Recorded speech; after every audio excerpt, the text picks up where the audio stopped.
This is a response to Airman1121, homosexuality in Judaism. What is your opinion as an Orthodox Jew of homosexuality? It can be a touchy subject and one that caused a lot of uneasiness. I believe I heard you before say that you thought homosexuality is a disease. I've also heard my cousin's rabbis say that homosexuals are creations of God, and therefore they should be treated with respect and kindness. What are your feelings on the issue? It's actually not my opinion. It's actually a letter from the Lubavitch Rebbe, who in my opinion is a genius and a saint and a scholar. This was his opinion officially on homosexuality, that it should be treated like an illness, meaning it's a condition that can exist within a person, and it should be sought to be cured, not to be nurtured and furthered, because according to the Torah in Vayikra and Leviticus, it's clear this is an abomination. It's listed with things that, like a man should not lie with a man like a man lies with a woman. This is an abomination. It's listed with things like incest and all kinds of forbidden relations. We read about it every Yom Kippur. So I thought it was a very forward way of thinking. And basically, you know, when you have other types of diseases like bipolar disorder, or they call it disease, or things that are diseases within the person, what they do is they try to basically weed out what the symptoms are and bring in the healthy behavior instead. So in Judaism, what I think should happen with these types of cases, in my opinion, based on what the Rebbe said himself, that this is a disease, is basically you sit down with a man and just describe to him the beauty of a woman and how her body, your man's body tends to be hard and a woman's body tends to be soft, how a woman is the only one that can give you children. Go on at length about just glorify women and their unique role in creation, and say that women are only created, you know, every woman is created for a man, every man is created for a woman, and your soulmate has to be enclosed in the body of the opposite gender. That's the way God makes the universe.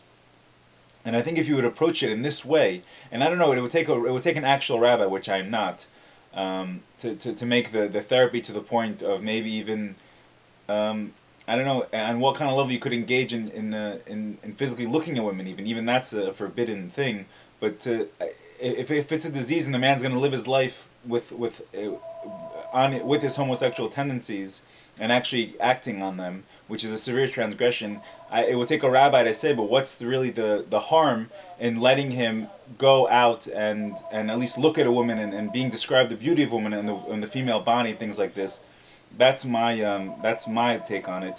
In terms of God's creations, every single person should be treated with respect and kindness. There's no such concept in the Torah that you know, a sinner or someone like this is treated differently.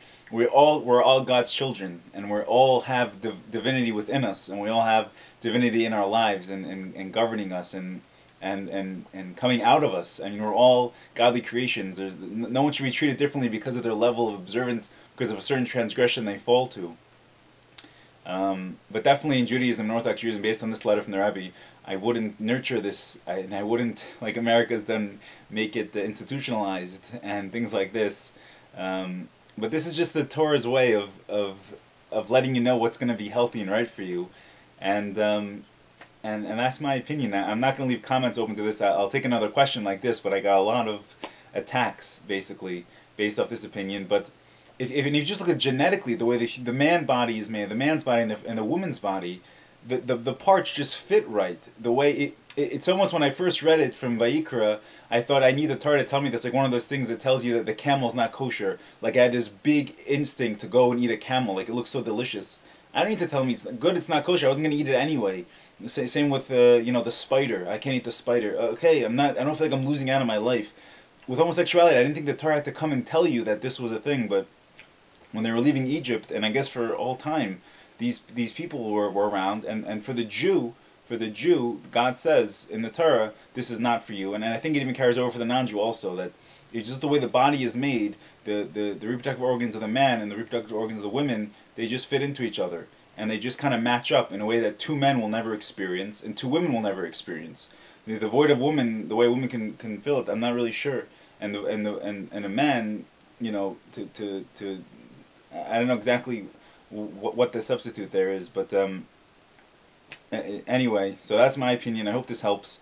And irregardless, love every single one of the people on this planet. There's 603 billion, we have to love them all. But by a Jew, we have a special mitzvah to love the Jew like yourself. But every single person is divine and divinely granted an opportunity to be in this planet at the same time as you, and it's your responsibility to find that which it was in them that you can love, and to bring that out and to talk good about them and to love them no matter what they're holding in terms of religious observance. I hope this helps, and God bless.